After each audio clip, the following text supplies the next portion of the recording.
So, Karjakin opens with one knight f3, an English opening after some moves, transposition, and an early b3. That's precisely what you said. There will be a lot of irregular openings.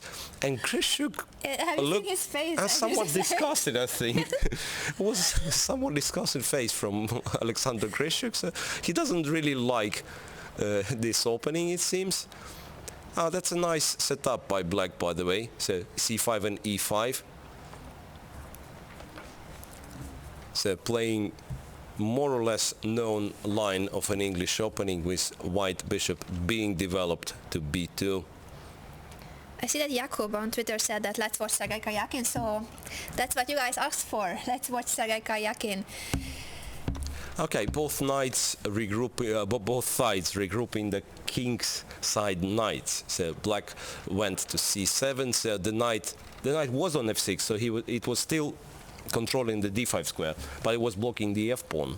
So this is what Grischuk didn't like. Think knight on c7 controls d5, sometimes supports b7, b5 after rook b8 and bishop d7, and f5 is possible as well. Karjakin played a2, a3, planning for b4, and I think in some positions you just play b4 without further preparation. Just play b4, and if black takes, then you get this kind of a Benko-like compensation.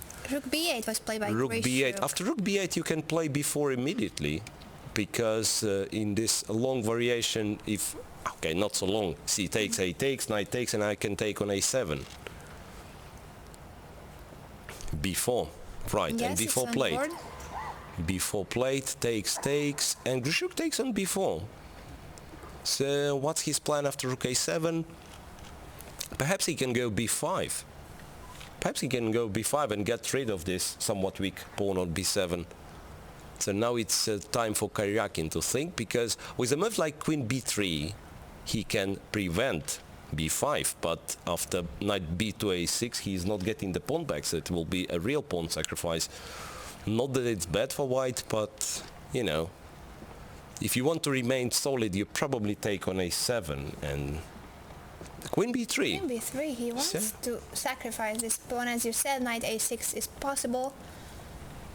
A bit ugly, but it's possible. Yeah, so you can't play knight c6, that's important, because white simply takes and the b7 pawn happens to be pinned. So knight ba6 is not as ugly as it seems, because it's heading to c5. It's heading to c5, right? Yes. For the moment it's ugly, but then next move, knight c5. Probably he has to do this. Yes, knight b4 a6, to bishop a3 immediately, so preventing knight knight c5 c5. So now after knight c5 he will take and take a7 and join a very nice position. So basically white builds his play against the g7 bishop. So he opened the queen side when a lot of things will happen, and g7 bishop happens to be somewhat away from the main war theater. Knight b5 becomes an idea. yes, as well. that's a move I like, and also you can bring the f1 rook as well to the queen side. Bishop e6. Bishop e6, not really threatening anything. It seems d5 is not on black's agenda. Well, one of the possibilities is to play f to b1 and press the button. You know, what's good about those strategically Knight easy e4, played b5. positions? I wanted to ask you if b5 is a threat, but that's a mess, so let's That's a just see mess what on the happens. board. Yeah, let's see what happens. Queen is, I mean, nearly everything is hanging. Grischuk certainly went for this by intuition. I don't believe he could calculate in the limited time he spent on this. 1.5 minutes and it's going crazy. So he's not losing an exchange. I thought he will sacrifice an exchange on f8, but it doesn't look so. After queen a4, he can play rook e8 if he wants. Even though after rook e8, dc4, he's probably in sort of trouble. I don't know. C takes d3, so he goes really to sacrifice the pawn. Bishop f8, and now there is, it seems, de2 intermediate attacking the rook on f1. Yes, if it works, it has to be played. Yeah, he takes it. Knight e2, perhaps?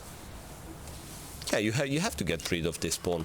So knight e2, and later on hang on a second, can Karjakin take on g7? He's winning a piece. Yes, look at that. Yeah, I just realized, because e-f1, bishop takes f1, and knight on a6 is hanging. Oh, and Grischuk, well, I thought he would resign, but no, no, he takes not, on f1, not but yet. this is a piece up, as you said. That's a Bishop piece takes up. f1. Even though there might be some tricks now, there might be still some tricks, like what do you do after rook b4, for instance?